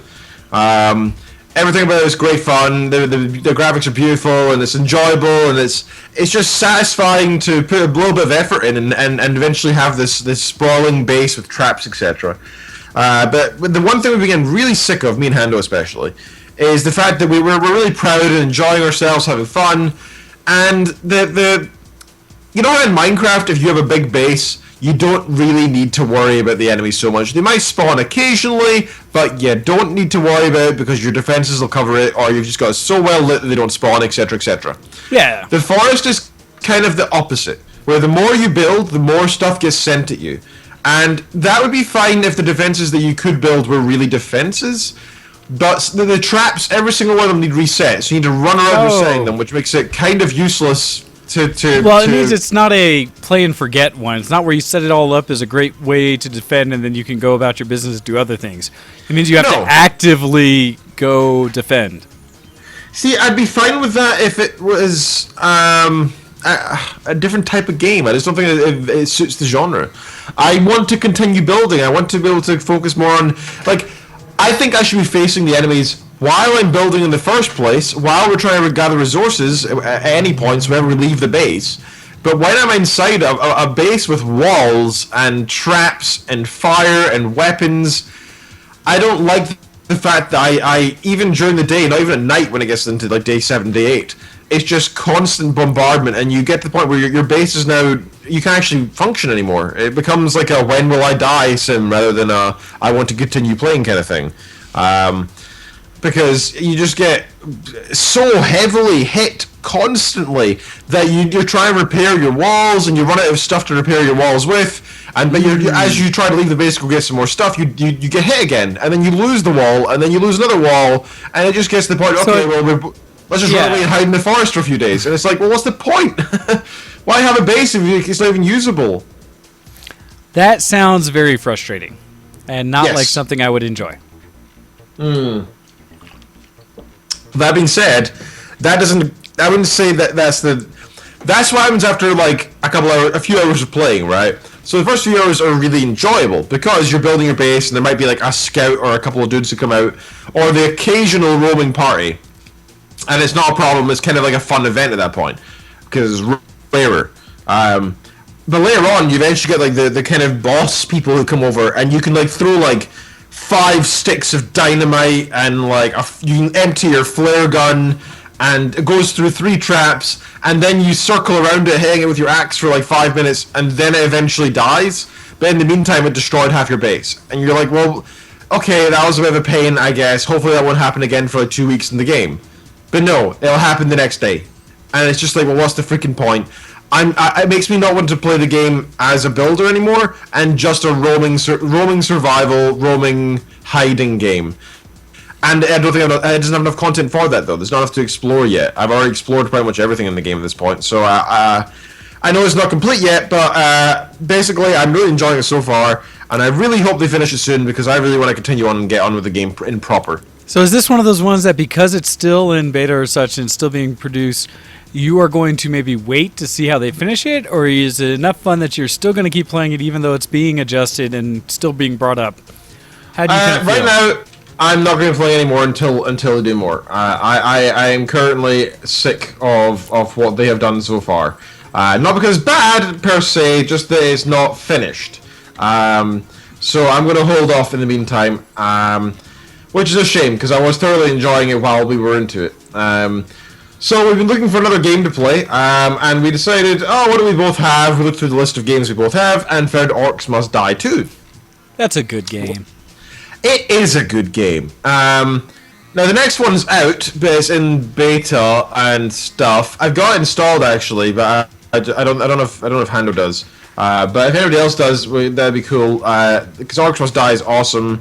2 is good, but it also needs like 5 expansion packs. It doesn't need them, but it's nice if you. But that means you probably, if you enjoy 2, you'll also want to buy the expansions. So you might just want to play the beta for 3 because that is free, and you don't also have to buy DLC. But it's great fun. Orcs Must Die. It is so fun. I forgot. I feel kind of bad when I play with Hando though because I'm a bit of a douche. I'm like, what? Hando, that's not the most efficient way. I've got tens of hours of experience, and I know what you're doing right now isn't the single most efficient way, and therefore it's wrong. When he's like, you min-maxer. Scott, I've never played it before. I've never seen this trap before. I don't know what it does. I'm going to try it, and I'm like, no. So I feel bad. But yeah, it's great fun. Been playing that. I installed ESPX onto my phone. Okay, I have no idea what that is. It is an app which is an emulator for PlayStation 2. Oh, really? Yeah. It cost me like £3 or something. But okay, I remember the actual original emulator for that, EMUX. Okay, yep. I just didn't think of it as an actual app for a phone. Wow. EPSXE is what it's called. Okay. And I have installed only one game, well, 2 games so far. First was Psychic Force, which is a game that I loved in my childhood. It was this. I've realized now it's anime, and that's weird. And it was at the time, and I was like, whoa! So it kind of feels like I'm playing like an anime version of a game that I used to know, because I didn't see it as anime back then, but now I do through these. What's the opposite of rose-tinted glasses? I don't know that. Yeah, the opposite of nostalgia. I'm not sure. Goggles, maybe. So it's still, I'm still enjoying it, but it's just just to see it. But I just want to test the emulator more than anything with that game. But I also then installed Future Cop LAPD, and I've been playing a little bit here and there, not massively. I put like an hour into it, I think. But the game is, I didn't realize it again at the time, obviously, because it's now an experience I can talk about. I think that was one of the first castle defense / tower defense games out there. Because there's the main campaign mode, which is cool and fun, and nothing wrong with it. But basically you're playing this robot cop, not even a robot cop, you're just a robot who is a cop. This giant robot that's like the size of buildings. However, in the game you don't really feel that way because everything's sort of scaled to your size for enemies and stuff. I mean, people that you fight, if there's people, they're really tiny, but everything else, you're just massive. And you're just basically a mech. It looks like Mech Warrior, pretty much, except if you hold down, like, L2, R2 or something at the same time, you transform into your transport mode, so instead of walking on 2 legs, you become this sort of, like, floating hovercraft, and you can zoom away, and it's cool, and it's great fun. So the campaign mode is basically you're taking out these giant crime lords in future LA. And it's good fun. It's great fun. A good game. Lots of little puzzles throughout. Not really big ones, but it's just like how do I get to where I'm trying to go kind of puzzles. Sometimes it involves doing interesting things like jumping onto houses and walking over them or over walls, etc. The enemies are all diverse and fun. And the campaign's good, and I had a lot of fun with it when I was a kid. But the main thing I enjoyed was multiplayer. Or I think it's called the like adventure mode or something. But basically what it is there's these 4 different maps that you can play either against the AI, in which case it's almost got its own little campaign where you each map you have to play 10 levels with increasing difficulty on the AI, and the AI gets not only more difficult but gets more features. For example, it might start off with just this dude who you shoot like 5 times, this flying aircraft that you shoot out of the sky and it dies eventually. But by like level 10, it's got loads more weapons. It doesn't need to go back to its base to like make troops appear, kind of like in a MOBA. Instead, it just does it wherever it is. It's got some of these like kind of god powers that are a little bit annoying, but it really tests your skills and it's great fun. And my favorite thing about it was that I used to play with my parents, my mum and my dad. I'd play the campaign with my mum, Me and her would go through, and I always remember it being a pain because I knew how to do every level inside out, and she was like stopping to look at it and enjoy the game. And I was like, "Hurry up, Mom! That's not where you go. Stop going that way." I'm a douche when I play games. I've realized. And with my dad, it was versus, and he hated playing with me because I won like, I don't know, 9 out of 10 times, and he hated it. He just wasn't having fun with it anymore. But it was I used to love playing that with them. It's such a good game. The reason I think it was one of the first castle defenses is because the idea is in the multiplayer, you have your own base, the enemy has their own base. There's turrets all around this base, and there's one main entrance to it. You have some turrets on the outside of the main entrance as well, just to cover it up, etc. Then there's like a giant land of like you can explore, and you can go around and claim new turrets that are grey in the meantime until you claim them to your color, and then they shoot the enemy when they see them. There's special drops that improve your weapons on your loadout. And you can also do battle with the other dude's units that he creates, or you can send your own. And if you send your own, you need to send a tank into his base and get there safely in order to win. Once it's inside his base, you win instantly, once it crosses that border. Tanks are quite flimsy. They're like cars, really, I guess. And they have weapons on them. They shoot things that are nearby, but it's minimal damage. Like one turret can take out a tank quite easily, and each base has like 8 turrets around it, and the player is protecting it as well. And you also have up to like 20 helicopters flying around your base protecting it as well. So it's quite tough to penetrate the base if it's being properly defended. The middle zones, you can capture these mini bases, which you can also use to send units from. So you can make your own like unit spawners around different places, which is great because then you can make new techniques where you send your units from different areas and they might not be expecting that. And finally, you get these special units that normally cost 1 point that you earn by killing stuff to make a tank or a defense helicopter. But if you save up 50, you can buy a dreadnought, which is essentially the big, yeah. They can easily take out turrets. It shoots the same thing turrets shoot, but it shoots 3 at a time, and it goes bow bow bow, bow bow bow, takes down turrets, takes down stuff really easily. However, it would still get destroyed if you send it alone into the enemy base. So you still need to escort it, but it's one of the main techniques is you make this thing, maybe a bunch of smaller ones, and then you escort it in, but you have to also still watch your own base because he might be doing the same thing to you, or just sending a weak one because you're not there. There's a whole bunch of techniques and strategy behind it, and it's great fun. Awesome game. I don't know if I don't think they ever made a number 2, which is such a shame because it was awesome fun. I'm checking right now. It was made by EA, or at the time as they called it Electronic Arts back then. It's also available for Mac OS and Windows apparently, I didn't realise that. Developed as an installment of popular Strike series of games. It was the final cutscene of Nuclear Strike includes a trailer for the next game of the series. Future Strike includes shots of a mech robot called Warrior. It was never released, but that game got developed into Future Copy LAPD. Right, that's cool. In the game, players assume the role of the pilot of the X1 Alpha, a robot designed to fight in the crime war in LA in the year 2098. The X1 Alpha is the police vehicle that can be transformed into a fast-hovering pursuit vehicle and a slower, full-fledged combat mecha. And yeah, fantastic game. They only sold 200,000 units across the world. The members of the production team have since split up and moved on to other studios. Despite its poor sales, the game received generally positive feedbacks. IGN gave it an 8.3 out of 10, saying the whole package is there, great sound effects, good single-player action, tons of non-stop shooting, lots of great weapons, massive explosions, and a super two-player mode. GameSpot gave it a 7 out of 10, saying Future Cop is a good game, returning to the beginning of the level after dying really hampers the main game, but the other mode is really outstanding, definitely worth checking out. So if anyone's in the mood for going back to something that's got a retro feel to it, I would say that this is one of the best games on PS1, if not the best game available on PlayStation 1, even beating Tomb Raider in my books. Wow. It might be nostalgia, but I just absolutely adore this game, and I'm thoroughly enjoying playing it again. Sadly, the emulator is a piece of crap, because it's a touchscreen, meaning I don't know where I'm touching the buttons, and there's so many buttons on the screen at once that when you're trying to use the D-pad and you're trying to press, X, square, triangle, and circle, L1, L2, R1, R2, select, start. You just miss them half the time, and so I end up like walking my dude down this straight path, and I just fall off the side of it constantly because it's so tough. It's an issue with any of the emulators or kind of programs they try to take from regular stuff and put onto a mobile device that's all touch.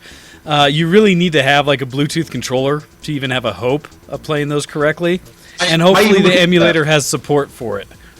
Well, the other thing is, my parents also dropped off of it a couple of weeks ago 2 PlayStation 2s, which is weird because I only thought we had one, and that means I now have 3. I don't know where they all came from.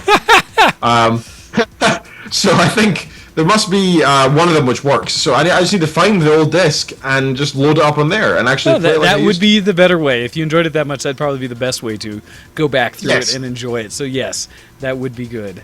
But that's the plan. Well, cool. Check that out if you guys are interested in something like that. If not, just go watch the videos because you'll see how fun the game is. Even the cinematics still look all right today. They're not half bad. It'll get you excited to play the game, I think. All right. With that, that's been my week in geek. Sorry for hogging so much time. Well, no worries. Sir. Let's see. So, again, I haven't had a whole lot of time for Geek since I've been running around and being vacation-y.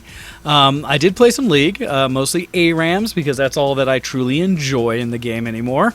Had even went so far as to unlock a few new characters and skins. I figured it was finally time for me to maybe try a few new champs. Did you try? Oh, well, it's ARAM, so I have to wait till I get them. One of the only new ones I've tried was, is it Syndra, I think? The one that drops the orbs? Finally got her, and I didn't do bad for my first time, but first time. Better than a lot of other people that are supposedly experienced, but she has some potential great combos I did not pull off. I didn't play her poorly, I just didn't do the kind of crazy damage she is capable of. So I did do that a bit, back and forth on the laptop mostly, and then a couple games last night when I first got back in here because I was really, really happy to be back on my mouse. And then also, like I said, some Kerbal Space Program. I didn't actually do anything with it other than some of the tutorials because I've had it for a long time. Tough game to play, to be honest. Well, and I just know a lot of people who are really into it or engineer types who've done a ton with it. So I can see the appeal, and I needed something I could play while in the airport kind of thing, and that's basically what I did. And a little bit when we were at downtime at Kopi's mom's house, Kopi's house, kind of hanging out where I didn't do much else, and so I played it a little bit there. But mostly with the tutorials, I was able to successfully, for once, get a couple ships into space. One into basically orbit, following tutorials, so following directions, really. But it gives me some hope to maybe get further into the game and play more of it. Beyond that, I played some Doom today because I had been missing the raucousness that is Doom, and everything I see on it sounds amazing. Even saw an article recently, although I didn't link it in for the show, I don't think I did today. But somebody made a MOBA mod for Doom already using their built-in engine for modding and changing levels. And they basically made a FPS MOBA in Doom, which is kind of cool. That sounds so sexy. But yeah, playing some more of that. Still love it. Tons of fun. Need to sit down and finish it once through so I can go back, find all the secrets and things like that, and then do more with it. Maybe play with the editor, because I know it had a really cool snap editor that's supposed to be, easier to use than almost anything else out there. And I used to like making Doom levels or other levels like that. The other last thing I was going to say for my geek is that I'm not fully geek enabled this week because even though it has shipped and it has been to my door at least once, if not twice, I do not yet have possession of my new Oculus. And that is because with the Oculus being as big a purchase as it is, they do not want to leave it on the doorstep so much as want someone to sign for it. And unfortunately, I was out of town, and my cousin sleeps during the day, and so I got notices saying they're going to try again tomorrow, which makes me think I may need to try to get to work super early and then leave super early so I can be here for when it arrives.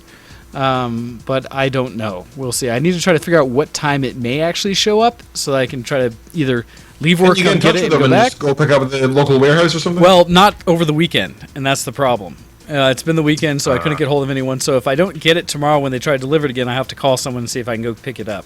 So I've been sitting there kind of much like Paz did, where he had the same experience, where I'm like, it's this close, and I have games installed and ready to check out, but I don't have it yet.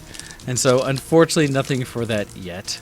So yeah, that's pretty much been my geek for the little bits I haven't been doing. But with that, it's totally time for us to switch things over And to go. Technology, news, and more. Today on the Geekoscope. And today on the Geekoscope, we have a few articles to bring up for all of your views. Sir? Oh, do we? Let's see. I didn't see any, and as I look back through, I don't see any. So, no emails. Nobody felt like they wanted to contribute to the show. It is just us. All right, so first thing I wanted to bring up, since I just mentioned the Oculus, is an article that's talking somewhat like we had talked before, a follow-up to the whole privacy thing, and how the gentleman who had gone out there and made a hack for it to allow the HTC Vive to use the Oculus Store. Well, just recently, the Oculus had released an update that blocked the Revive software. And it said that it's their intention to keep it updated and to keep that from happening. Okay. In a post on Reddit and GitHub spotted by Motherboard, Revive developer LibreVR said that their intention was not for users to steal games. I really didn't want to go down this path, but I feel that there's no other way.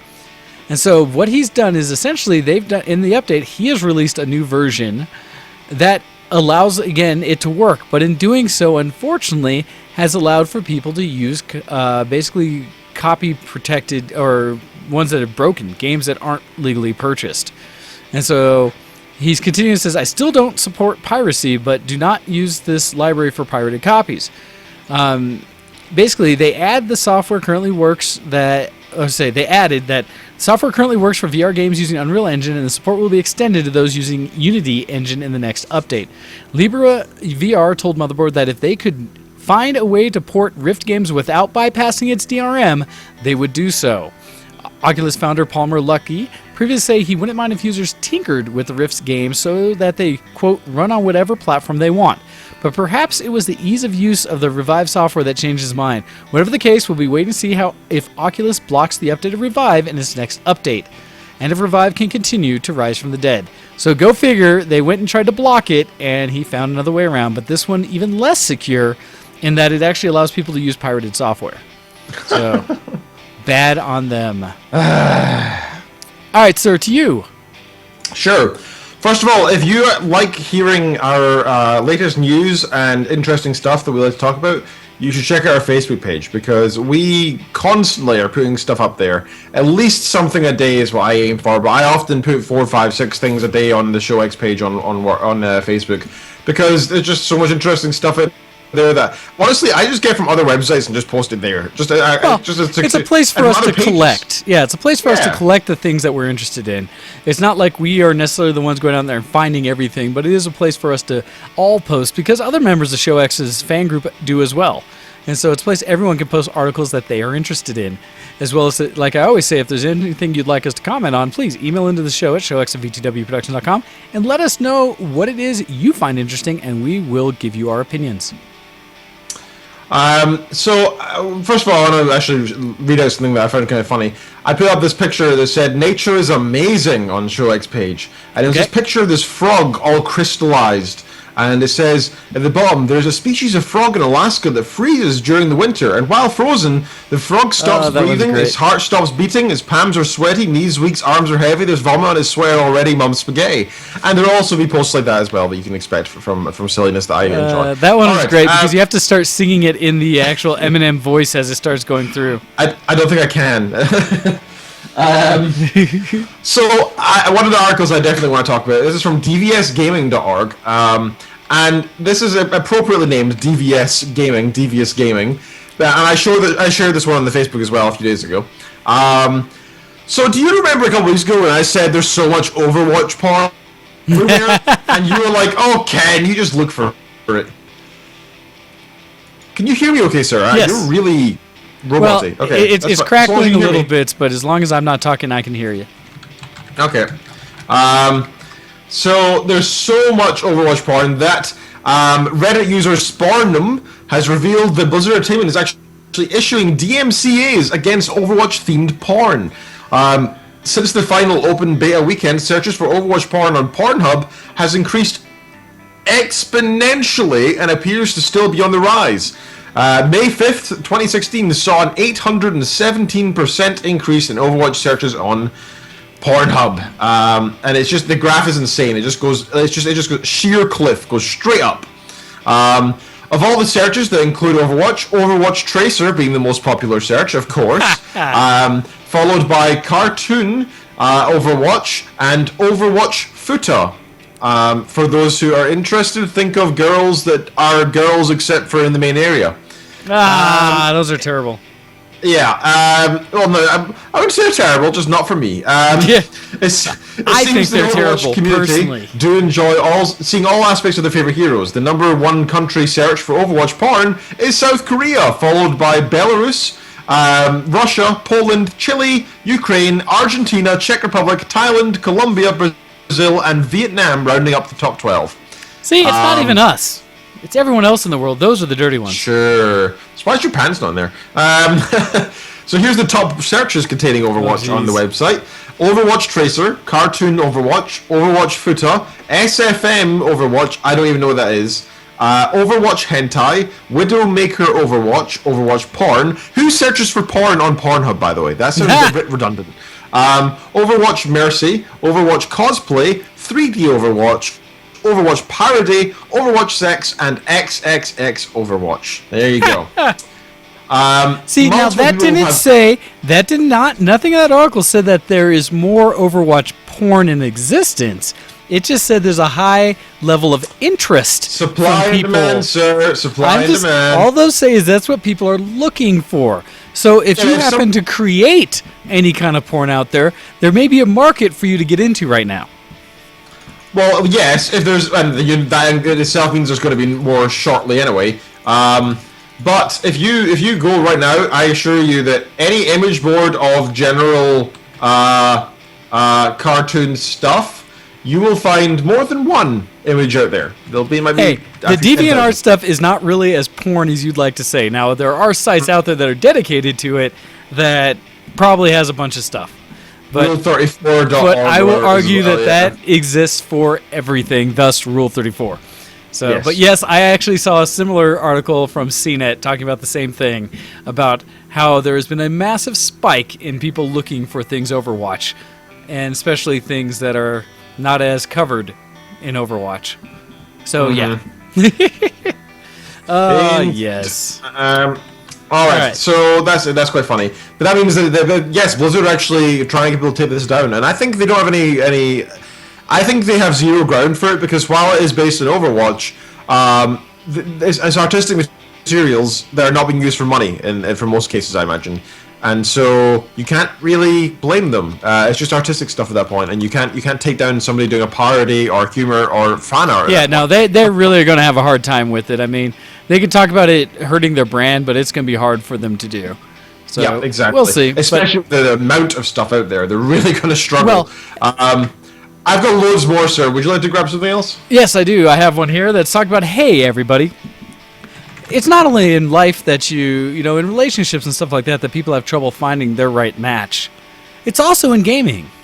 Well, taking that into account, someone, and this comes from IGN, has made a Tinder for League of Legends players.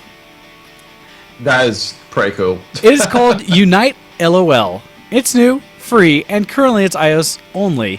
And it's an app described by its creators as the, quote, Tinder for League. Primarily sorting other registered players by location, ostensibly to help you find players in the same time zone. Unite will also let you search based on summoner name, rank, preferred role types, and more. Players you find have their stats on show for your perusal, and you can message for a potential matchup. Currently, any player found can be messaged, which does leave a system potentially open to some kind of abuse. The people trolling and trying to find people and things like harassment. But, an example is when a co-creator says, I moved to Australia from California over a year ago now. And one of the hardest parts of the move was missing the friends I played LoL with daily. I hadn't realized how important these friends were to how much I enjoyed the game and how successful I was in ranked. I eventually met my friend Steercub, and we came up with the idea for Unite. It's like Tinder or Grindr for League of Legends, but less of Netflix and chill and more solid team building and friendships. Okay. That makes sense. Okay. Yes, it says the app is currently in development, but thousands of users have reportedly already signed up. And so if you are looking to create a solid 5-man team of League of Legends and want some people in your time zone, check out, on the iOS store at least, Unite LOL.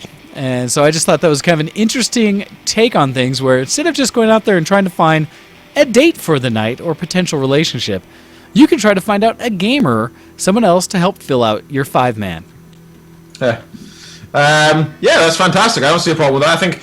I thought it was actually going to be a dating app, and I wouldn't have a problem with that either. I just I wouldn't have any use for it. But this actually sounds kind of useful, and I am looking for people to play with. So personally, this might be useful for me because I'd like to find a team that I can play with a bit more frequently. I'd like that. Cool. All right. A company opens offices inside Minecraft for the first time ever. Virtual clients visit and attend meetings in Minecraft. This is from fraghero.com again. The March of the Digital Age took another stride forward recently when Norwegian company Heisholt opened up a virtual office inside the world of Warcraft. World of Minecraft.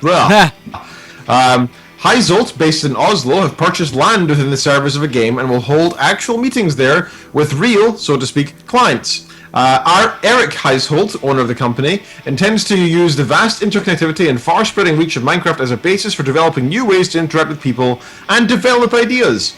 Eric said in an interview, "The way people interact, talk, build, and create inside Minecraft is full of power, intelligence, collaboration, and innovation." That's a hell of a lot of buzzwords in one sentence. There's an equally important world for millions and millions of people, and we truly believe we can have new discussions leading to new answers inside Minecraft. The office is actually quite cool, apparently. The building the land is situated on can be seen in a video that you can go look up if you really want to. As you might expect, it looks like a blocky, low-resolution version of a modern office building, which includes lots of grass and great views, but built to their specific design requirements at a fraction of the cost.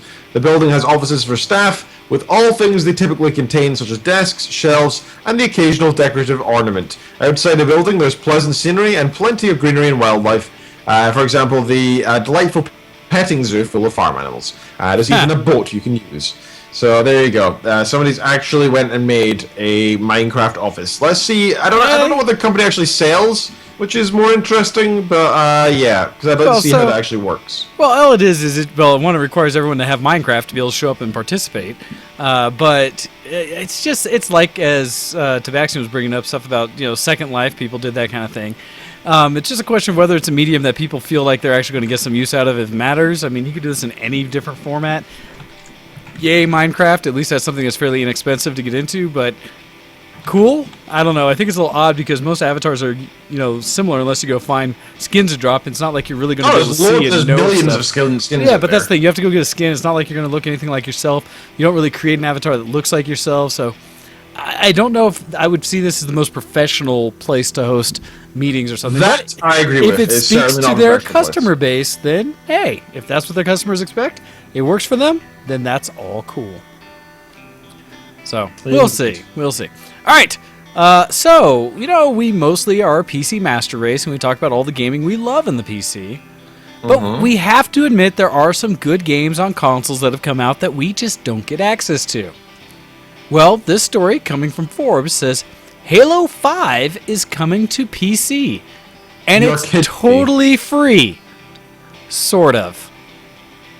So, okay, you got my attention. Microsoft made a pretty big announcement. Halo 5 is coming to Windows 10 for free. The catch is it's not the full game. There will be no campaign and no regular multiplayer mode. Instead, Microsoft is bringing just the game's Forge mode to Windows 10, along with a bunch of new PC-centric tools for building maps. Forge is a map creation tool used to create player-generated content in Halo games. Up to now, it's only been seen on Xbox consoles. This isn't quite as cool as having the entire game come to PC, but it's still pretty neat. PC players will finally have access to Halo 5 map building software, and that software will be quite a bit more robust than on Xbox One. They're calling the PC version Forge Halo 5 Guardians Edition, which seems like an unnecessary mouthful. Well, not just Halo 5 Forge Edition or something. Guardian Edition makes no sense. Anyhow, for changes to this from the console version, there's now keyboard and mouse support, go figure, increased resolution, including all the way up to 4K. You can test and play with friends, so enlist the help of friends to help build, test, and play your Forge creations on Windows 10, and build on Windows 10 and publish to Xbox One. Experiences build on Windows 10 can be published to and played on Xbox One, opening the doors for countless new experiences to be enjoyed by players all over the world. So while this isn't Halo 5 for real, it does sound like you'd at least with friends be able to play a bit of Halo 5 on the PC. But the real big thing about this is, for one, it allows you to probably have a much better experience creating than using just the console. So you might be able to start seeing some really robust level design coming from the community that hasn't been seen prior on Halo. So that's really what they're after, and it's a way to tie into Windows 10 and their little gaming side between the two. So interesting. It's free, so might be able to check it out if nothing else, and you'd be probably able to at least see what Halo 5 on the PC would look like. Cool. I think the best thing with that is that somebody's going to hack that and actually build somehow make so it a you can full actually play the game properly.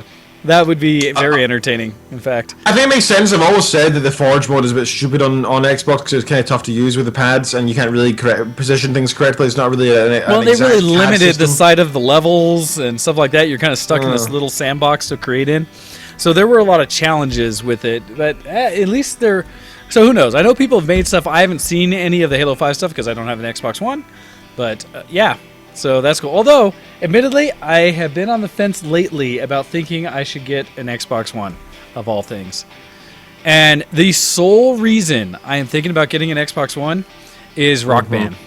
Because when I was running around with Copy and we went to one of the GameStops, Electronic Boutiques, EB Games, that she used to work at or around, visited and kind of just did some perusing. They had the big boxes of Rock Band 4, which is the only thing that my consoles really are used for anymore, is for during Game Fest or different parties.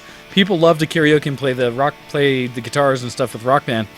And since my current Xbox 360 red-ringed and is sitting there like a stump on the log, and I've had to borrow from others to host for games, I've been thinking it might be worthwhile for me to pick up my own.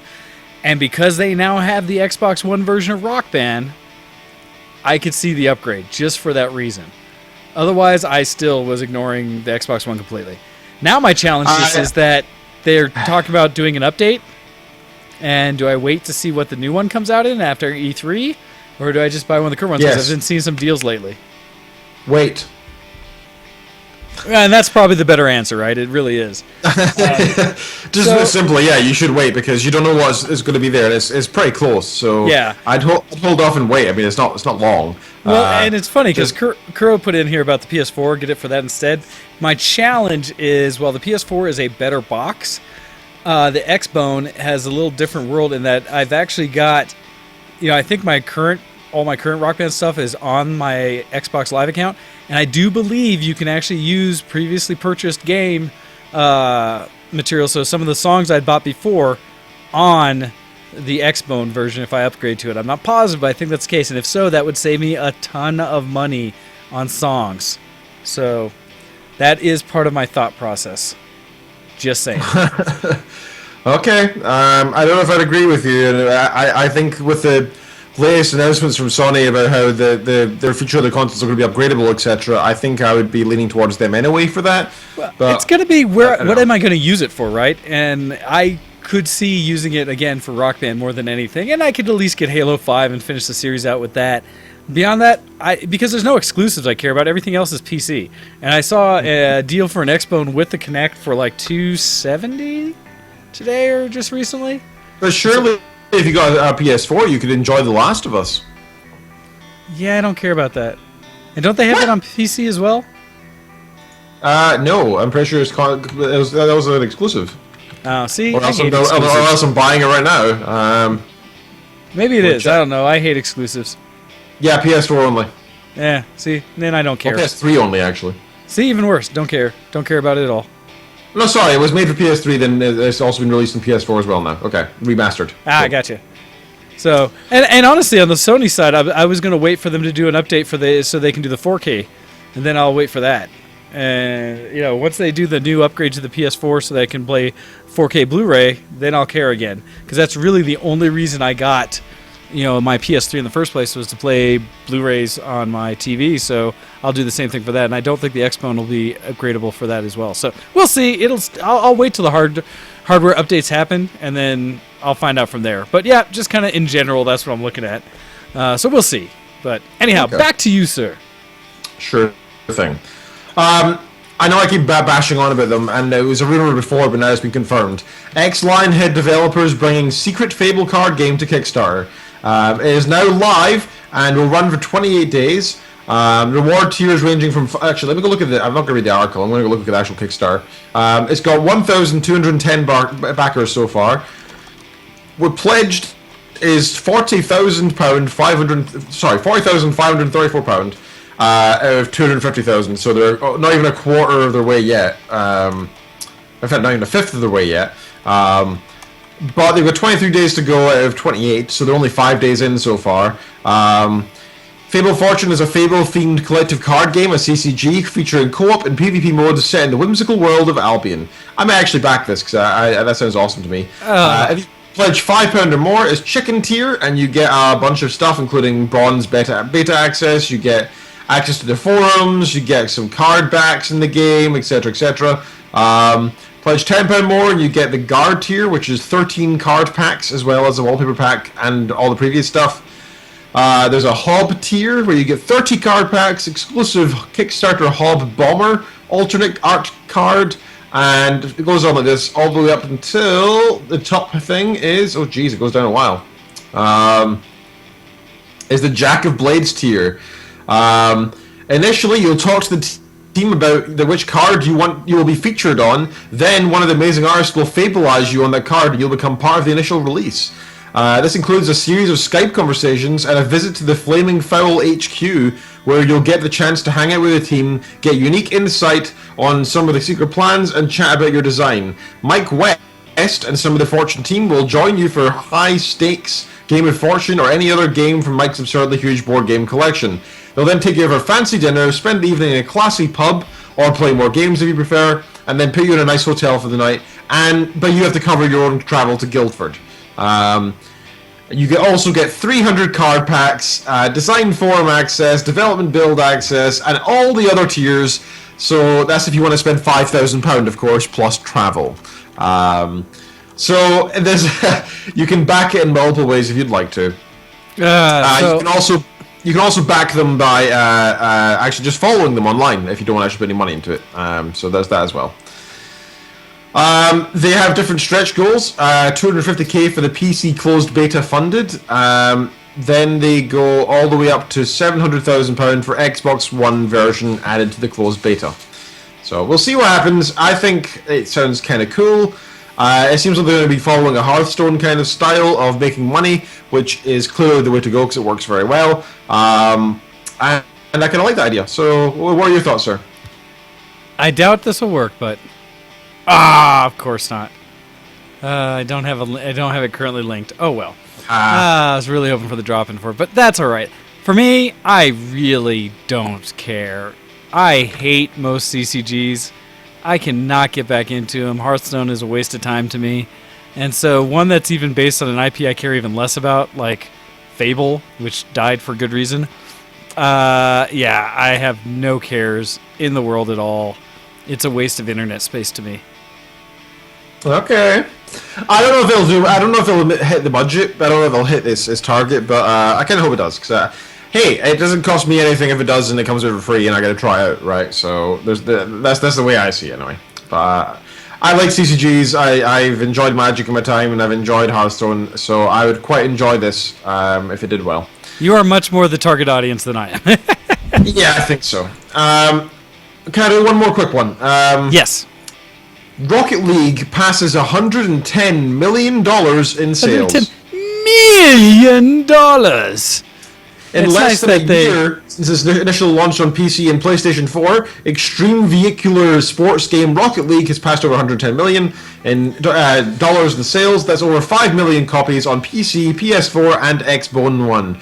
Rocket League launched as a free download for PlayStation Plus members on PS4 last July, making the numbers especially impressive, considering it was for free for a lot of people. Today, 42% of Rocket League's active player base is on PS4, but according to Dunham, PC isn't too far behind with 36%, and Xbox is on 22%. Numbers are actually going up and not down, which is not common for this kind of game that's 10 months old, and it sold 4 million copies by December last year, making that 1 million copies sold in the first half of 2016 alone. So that's pretty awesome, and it's got high ratings, high reviews, and it is a great game. I just got a bit sick of it personally. But that's cool news. Isn't that great? I love it. I love that game that is free. Again, so well. this is one of the ones that I think we really liked. Is just that Rocket League is fun. It really is. Sorry, I said free on PS4. I know the fact it's very cheap on Steam. Yeah, it's cheap. It's cheap everywhere. You can find it for like 10 to $15, $20 regular, but you can find it cheaper if you're looking around. And they've done so many updates to it. They keep adding things. They've just added a couple retro cars and DLC, things like that. So they're trying to keep it fresh. And the fact that it is cross-play between, both consoles and the PC makes it even a better game than all the previous. So that's one to definitely check out. So yeah, I like hearing that. It's good to hear that other people have liked it as well. So I'm surprised we don't see more on Rocket League around the world because it's just such a fun game. Definitely. So much fun. All right. I have a quick one that's a technology news one, not so much gaming, but one that hopefully a few people saw that when this came out. It's from Mashable, and it talks about a device that's been built. And this is essentially what they say in the article is, the world has thousands of languages, each with their own unique structures and rules. In Hitchhiker's Guide to the Galaxy, the galactic scale conundrum is solved with a babblefish, a fish you stick in your ear that eats other people's brainwaves and excretes a translation into your mind. Now, we don't have a mythical fish like this on Earth, so Waverly Labs has made their own version of it called the Pilot. The Pilot is the world's first language translating earpiece. It works in pairs, meaning you wear one earpiece and the person you're speaking with wears the other. From there, your speech will be translated almost immediately to the other wearer's language, which they will hear in their earpiece. The gadget, straight out of science fiction, has come to life, and all you need, according to the company, are the Pilot earpieces and a smartphone app. While the details are currently scarce, it's likely the earpieces will pick up your voice, send it to the app via Bluetooth, and then come out as translated speech in the other person's ear. The exact process is currently unknown, but more specific information is supposedly going to come out on their Indiegogo campaign, which supposedly has already launched. So you can check it out on Indiegogo.com and try to find the Pilot from Waverly Labs. Earpiece pre-orders will cost between $129 and $179, and you get the price cheaper if you're among the first 100 backers. When it officially launches, the retail price will cost between $250 and $300. So, just throwing it out there because this is pretty damn cool. Well, not the first, speech translator. You can get this in Microsoft's Skype translator as well as Google Translate, which will do some of this kind of near real-time translation of voice in some languages. The idea that you could have something like this is, and I'm assuming as long as you have data access and the internet, to actually just talk to someone through technology and just have a conversation. How cool is that? That is very cool, but I thought it had already been done by Skype.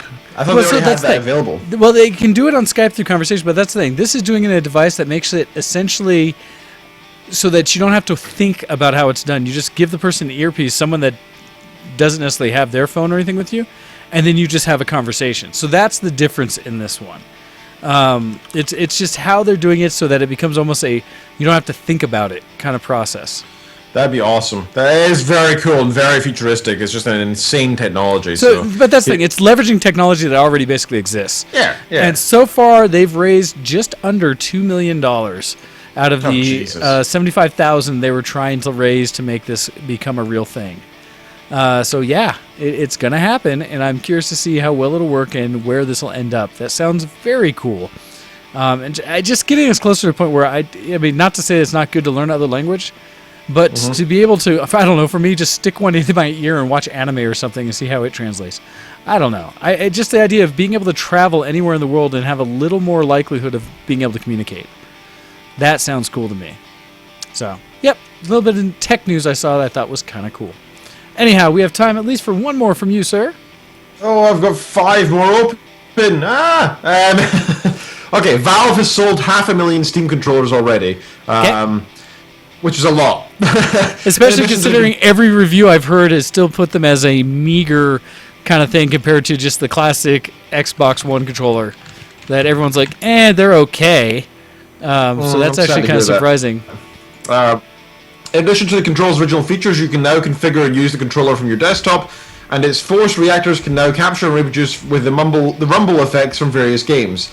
There's also full Steam controller support in VR game theater mode, including being able to use its motion controls as a virtual steering wheel, which is pretty cool. Alright, well, I'm bored with that one now. This is another short one. Surgeon Simulator update lets players go inside Donald Trump. Yeah! I don't know if I want to get that close. So the Inside Donald Trump update is free for those who already own Surgeon Simulator Anniversary Edition on Steam. Players who have Surgery Simulator 2013 will have to upgrade to the new edition to perform surgery on Trump.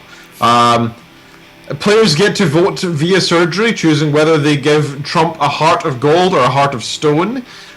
Results are tracked live on the Surgeon Simulator website. At the time of writing, 64% of players, around 49 in total, have given Trump the stone heart transplant. So that's funny. There's also a bunch of new items to use in surgery, including a Trump steak, Trump tower, and Trump vodka. A whole set of achievements can be unlocked, along with the counter-tracking Trump's medical bills. Boston Studios also have a few other Trump-related surprises, which apparently involve hands. There's also a makeup kit to unlock Trump's hidden glamour while he's under sedation. Interesting. I wonder how Trump will respond to that, if at all. He might take that as slander. I don't know. Okay, do you want to do my next two really quickly?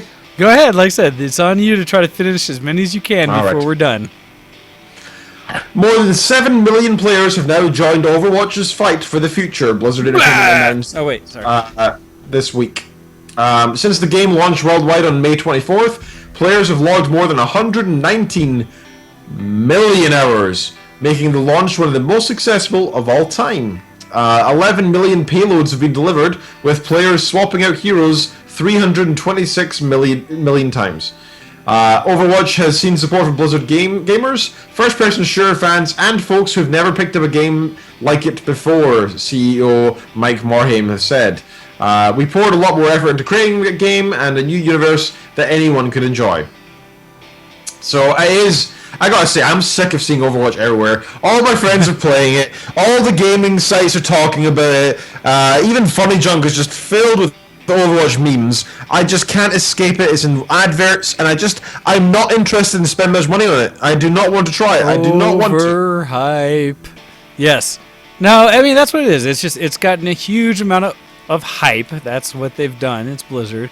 And it's Team Fortress 2. The game's existed forever. And just watch. As soon as they let you put hats in the game, everyone will know. But I don't care. I mean, it's a fun game. For the price, I don't care. For $40, no. If it was $20, I'd get it because it would just be a fun thing to have on the side to go play with stuff. But to put $40 up for it, I'm not going to spend enough time in it initially to care one way or another. So yeah, I put it in the category of overhype. But again, I'm a Blizzard hater, so that's just me. Fair enough. No, I don't know. I didn't like TF2 too much. That wasn't really my kind of game, so I don't know if that alone makes me not want to play this because it seems like TF2 improved. So, okay, final one. No Man's Skies UK delayed again. No, it's actually been brought forward to August 10th, meaning it now coincides with the rest of Europe for the UK.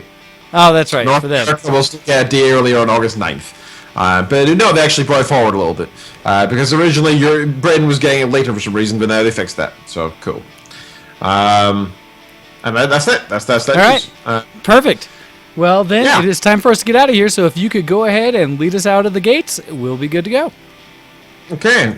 Video games. Who doesn't love some video? You must do if you listen to this show. Come along to our TeamSpeak. Hang out with us after the show. We have a VTW gaming night in 1 minute. So if you're listening live, come take part and have fun. If not, do it next time because you will not regret it. As we'll be playing, like I said, I've been enjoying Orcs Must Die 2. Pretty much that's it. That's all I'm going to play. I think everybody else. I've also got League of Legends that we're happy to play, and I'm sure there's lots of stuff other people will be willing to play as well. And no doubt some Overwatch. Okay, check us out on Facebook.com, search for ShowX, you'll find us there. Check us on Twitter.com/DuckDead for the man here himself. Check out Twitter.com/GoHex for myself, and Twitter.com/VTWShowX for the official show page. Support us on Patreon, patreon.com/showx. Give us your pennies. The reason that we've not had any microphone problems for me anymore is because I'm now using a mixer, which, by the way, worked brilliantly all day today from the sounds of it. Check us out by sending in emails to showx@vtproductions.com. Emails are appreciated. We'd love to hear your geek cred, etc. And also, we've got Tumblr, but we have never used it. Don't check us out there, because Tumblr's a bit crap. Yeah, nobody should use Tumblr. It's terrible. It's a bad place on the internet. Just don't. Go post to our forums. We never actually say that, but you should, because they still exist. They're not really used, but they're still there. No, they're used. Some people use them more than others. So yeah, the forum's definitely there. If you don't know how to find it, go to vtwproductions.com. And on the top page, you can be able to see a link there that says forums. And you can jump right in. It's free to join. Just you have to get through my gate of making sure your email address doesn't look like you're a bot. And at that point, I'll approve you, and you can jump into the forums. Definitely. And last and final thing, if you like Show X, please go and share us to your friends, your family, and whoever you think may be interested. Just hit like or hit share on Facebook, on Twitter, or on YouTube, wherever you listen to us. Feel free to just drop it out, retweet us, etc. Because that's how we expand. That's how we find new people. That's how we have a bigger community. And otherwise, we will pretty much stay as are. And it's not that it's a bad thing. We are happy as we are right now. But the more the merrier, right, guys? So support the show that way. If you don't want to give us any pennies, we'd appreciate that. Thank you very much for having me on the show, sir. It's been a pleasure, and I'm happy to be back. Yes, it's good to have you. Good for us to be back up to strength and have a proper show. All right, with that, everybody, you've been listening to Show X on vtwproductions.com. Please check out all the shows on our network, as well as on our sister network, Alpha Geek Radio. We appreciate those guys over there. And anyways, we'll catch you again next week, and have a good one. See you guys.